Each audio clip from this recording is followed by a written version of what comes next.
ባረክ ጌታ ለዘላለም ይባረክ። አንድ እውነት ልንገራችሁ በኢየሱስ ክርስቶስ እኛ ጌታ ኢየሱስ ክርስቶስን እንደ ግል አዳኝ አድርገን የተቀበልን እኛ ከጨለማ ወደሚደነቅ ብርሃን የተወጣን እኛ የጌታን በጎነትና የጌታን መልካምነት የምናወራ እኛ በአምላካችን በእግዚአብሔር የምንደገፍ ሰይጣንን አንፈራው።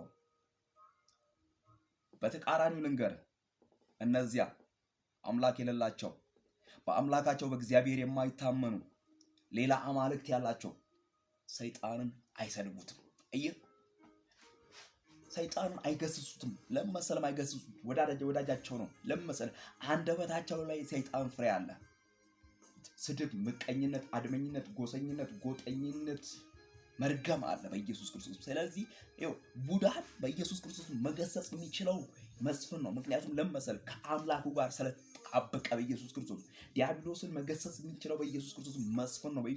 ከአምላኩ ጋር ስለተጣበቀ በኢየሱስ ክርስቶስ ሉሲፈርን በናዝሬቱ ጌታ በኢየሱስ ክርስቶስም ተገልበጥ ብሎ መገሰጽ የሚችለው መስፍን ነው። በኢየሱስ ከአምላኩ ከእግዚአብሔር ጋር ስለተጣበቀ ለመሰለ መስፍንን የሚጠብቅ የእስራኤል ቅዱስ እግዚአብሔር በኢየሱስ ክርስቶስም ዙሪያውን በኢየሱስ ክርስቶስም ጠላት ቢዞርም እንደማያገኘው አውቋል በኢየሱስ ክርስቶስ። ስለዚህ የቡዳን መንፈስ እንገጻለ ደብተራ ላይ በኢየሱስ ክርስቶስም ስልጣን አለን በእግዚአብሔር ቃል በኢየሱስ ይሄንን ቃል በኢየሱስ በሟርተኛው ላይ እናነሳለን። ይሄንን ቃል በደጋሚው ላይ እናነሳለን በኢየሱስ ይሄንን ቃል በረከትን በሚበላው ላይ እናነሳለን። ምክንያቱም ከኛ ጋር ያለው እግዚአብሔር ከነሱ ጋር ካለው ሰይጣን ይበልጣል እያልን ነው የምንናገረው በኢየሱስ በማህበራዊ ሚዲያ ላይ በኢየሱስ ክርስቶስ ይሄንን መልእክት ማስተላለፍላችሁ ወንድ የሆነ መድፈር የማይችለውን እኛ ግን እግዚአብሔርን ይዘን በኢየሱስ የቀራንዮውን አንበሳ ልዑልን እርሱን ይዘን ሞትን ድል የፈረቀለውን ይዘን የሉሲፈር መንጋ ላይ በናዝሬቱ ጌታ በኢየሱስ ክርስቶስ ወደ እሳት ግባ ብለን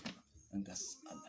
ምክንያቱም ይሄንን ምን አድርገው ለመሰለ የተማመነው አለ በኢየሱስ የሀገሬ ሰው እንደዚህ ይላል፣ ባለቤቷን ያመነች በግ ይላል ላቷን ውጭ ላይ ታሳድራለች የሚባል አባባል አለ። ስለዚህ እግዚአብሔርን ታምነን ነው በኢየሱስ ክርስቶስም ኪታብ አንገት ላይ በኢየሱስ በጥቁርና በነጭ በቀይ በእስክሪብቶ የተደገመ ነገር እዚህ ጋር አናስርም። እኛ ለመሰለ እዚህ ጋር ብናስር የምናስረው ክርስቶስን ነው። እዚህ ጋር ብናስር የምናስረው ክርስቶስን ነው። በልጆቻችን አንገት ላይ ብናስር የምናስረው ጸሎትን ነው። በኢየሱስ ኪዳንን ነው የምናስረው ከክርስቶስ ጋር በኢየሱስ ክርስቶስ። ምክንያቱም በኢየሱስ ክርስቶስ ይኸው ኃይል አለ በኢየሱስ ክርስቶስ። እኛ ጋር በኢየሱስ ክርስቶስ ጠላት ሊነቀንቀን ይችላል እንጂ ሊነካን አይችልም። ምክንያቱም በኢየሱስ ክርስቶስ እግዚአብሔር የሚባል የሰማይና የምድር ፈጣሪ ሁሉን በስልጣኑ ቃል የደገፈ ያለ የሚኖር አልፋና ኦሜጋ የሆነ እርሱ እግዚአብሔር ከኔ ጋር ነው ያለው በኢየሱስ ክርስቶስ። ምክንያቱም ጌታ ኢየሱስ ክርስቶስን እንደ ግል አዳኝ ሳታድርግ ሳትቀበል ከሰይጣን ጋር ያለህን ፕሮሚስ ኪዳን ሳታቋርጥ ሰይጣንን ብትነካው 7 እጥፍ ይበቀልሃል።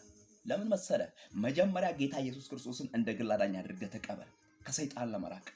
መጀመሪያ ጌታ ኢየሱስ ክርስቶስን እንደ ግል አዳኝ ተቀበል በኢየሱስ ክርስቶስ ከክፋት፣ ከአመጽ፣ ከአድመኝነት፣ ከጎሰኝነት፣ ከጎጠኝነት ለመራቅ። አየህ መጀመሪያ በእግዚአብሔር ታመን። መጀመሪያ የጨለማውን ሲስተም ካድ። መጀመሪያ የጨለማውን ዓለም ካደው በኢየሱስ ክርስቶስም። መጀመሪያ በኢየሱስ ክርስቶስም የያዝከውን ነገር ካድ። ይኸውልህ ወዳጅ ልንገርህ፣ 2 እግር አለኝ ተብሎ 2 ዛፍ ላይ አይወጣም። ስለዚህ መውጣት የምትችለው በአምላክህ በእግዚአብሔር ስትተማመን፣ አምላክህን እግዚአብሔርን ብቻ ስትይዝ ነው። በአምላክህ በእግዚአብሔር ስትደገፍ ነው ዲያብሎስን መቃወም የምትችለው። ለኛ እኮ ነው ዲያብሎስን ተቃወሙ ተብሎ የተጻፈልን። ዲያብሎስን ተቃወሙት ከእናንተ ይሸሻል፣ ወደ እግዚአብሔር ቅረቡ፣ እግዚአብሔር ወደ እናንተ ይቀርባል። አየህ ዲያብሎስን ስትቃወም ወደ እግዚአብሔር መቅረብ አለብህ። ዲያብሎስ አጠገብ ሆነ ዲያብሎስን ብትቃወም ይበራሃል። ይኸውልህ ትላንትና ታላቁን ገሉ፣ ቀጥሎ ታናሹን ገሉ፣ አባትን ገሉ፣ እናትን ገሉ፣ ያለ ትውልድ ያለ ዘር ያስቀረው ያ ቀን እየተቆጠረለት የሚመለክ የሳጥናኤል ስፒሪት ነው። ያንን ማስወገድ የምትችለው በጌታ በኢየሱስ ክርስቶስ ስም ስታመን ነው። በጌታ በኢየሱስ ክርስቶስ ስም ስታመን አንተና ቤተሰቦችህ በኢየሱስ ክርስቶስ ስም ትድናላችሁ። መጽሐፍ ቅዱስ የእግዚአብሔር ቃል ይሄንን ነው የሚናገረው።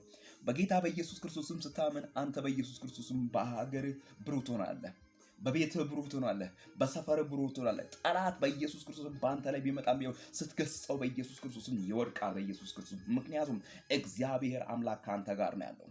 ስሙ ለዘላለም ይባረክ። ጌታ ለዘላለም መልካም ነው። በኢየሱስ ክርስቶስ በእግዚአብሔር ቸርነት፣ በእግዚአብሔር በጎነት፣ በእግዚአብሔር መልካምነት በኢየሱስ ክርስቶስ እንወጣለን። በጌታ በኢየሱስ ክርስቶስ ውድ የእግዚአብሔር ቤተሰቦች እግዚአብሔርን ታመኑ፣ በእግዚአብሔር ተደገፉ፣ እግዚአብሔርን ያዙ። በኢየሱስ ክርስቶስ በጌታ በኢየሱስ በዚህ ቀውጢ ዘመን በኢየሱስ ክርስቶስ በዚህ ክፉ ዘመን በኢየሱስ ክርስቶስ በዚህ ሰዓት በኢየሱስ ክርስቶስ ሰው እግዚአብሔርን ይዞ መዳን አለበት። ሰው እግዚአብሔርን ይዞ ማምለጥ አለበት። ሰው ወደ እግዚአብሔር ተጠግቶ ማምለጥ አለበት። ዳዊት እንዲህ ይላል፣ ለኔስ ወደ እግዚአብሔር መቅረብ ይሻለኛል። መስፍንም እንዲህ ይላል፣ ለኔስ ወደ እግዚአብሔር መቅረብ ይሻለኛል። ምክንያቱም ወደ እግዚአብሔር ስንቀርብ ብያቸዋለሁ፣ ከጠላት እንርቃለን። ወደ እግዚአብሔር ስንቀርብ ብያቸዋለሁ፣ ከአጋንንት እንርቃለን። ስሙ ለዘለዓለም ይባረክ። ጌታ በነገር ሁሉ መልካም ነው። ላይክ አድርጉ፣ ሼር አድርጉ፣ ለሌላው እንዲዳረስ አድርጉ። ይኸው በቃ ወንጌል ነው የሚያድነው፣ ምንም አያድንም። የአባቴ እናቴ የሚባል ነገር የለም። ክብር ለእግዚአብሔር ይሁን። የሚያድነው ወንጌል። ክብር ለእግዚአብሔር ይሁን።